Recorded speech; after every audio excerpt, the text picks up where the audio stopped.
friends. This is another episode of the program Empire of Lies, in which we discuss manipulation and disinformation in the Russian media.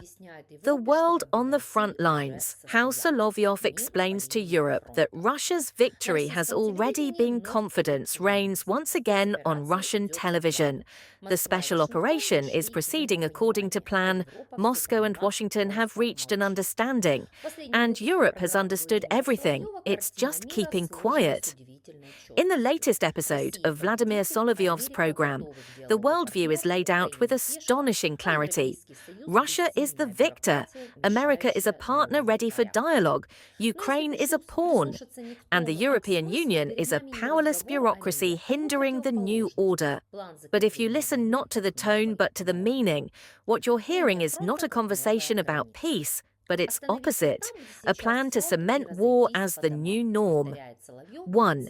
The front line as a new border, stop where the front is now and go home, Solovyov repeats, citing Trump's words about the need to end the fighting.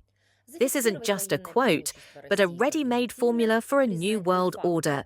It means enshrining Russia's military advantage as legitimate, de facto recognizing the division of Ukraine, forgetting that borders cannot be changed by force. This peace doesn't end the war, it only makes it permanent. The front line becomes a political border, the temporary becomes eternal, and violence becomes a tool of negotiation. Second, dialogue of equals, Russia and America without Europe. The second theme of the program is the idea that only Moscow and Washington make real decisions. Ukraine, according to the host, is rushing, calling Europe for instructions and doesn't understand what to do. Europe is portrayed as a colony, a gang, the ECC, the Soros Foundation, degenerates without conscience. This picture leads to a simple conclusion. The continent must resign itself to its role as a platform where the strong negotiate the fate of the weak. Hungary is becoming a symbol of a new sensible Europe, an alternative to Brussels, a mediator between Moscow and Washington. He can say whatever he wants on TV and everywhere else. The second structure is the European SS. But they're already screaming that when Vladimir Vladimirovich Putin comes to us, he'll be sitting in the tribunal. They'll all be sitting in the dock at the tribunal sooner or later. But they all will, because they're simply degenerates who don't understand that they're once again robbing their citizens of their last crumbs, both through weapons and simply by putting them in Zelensky's pockets. And Zelensky isn't even sharing with them and has no intention of doing so. And the third agency is, of course, Great Britain.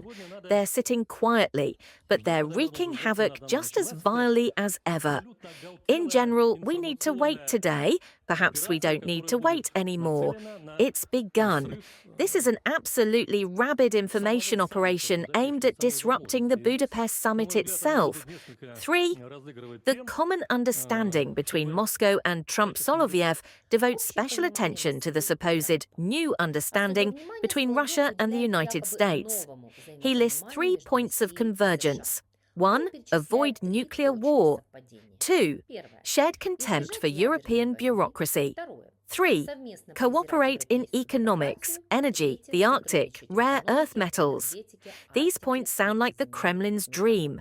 Recognition of the equality of superpowers, division of the world into zones of influence, and the elimination of Europe as an independent decision-making center.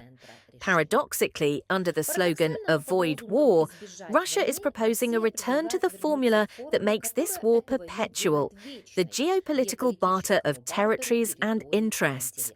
4. Ukrainian fatigue as a tool of pressure.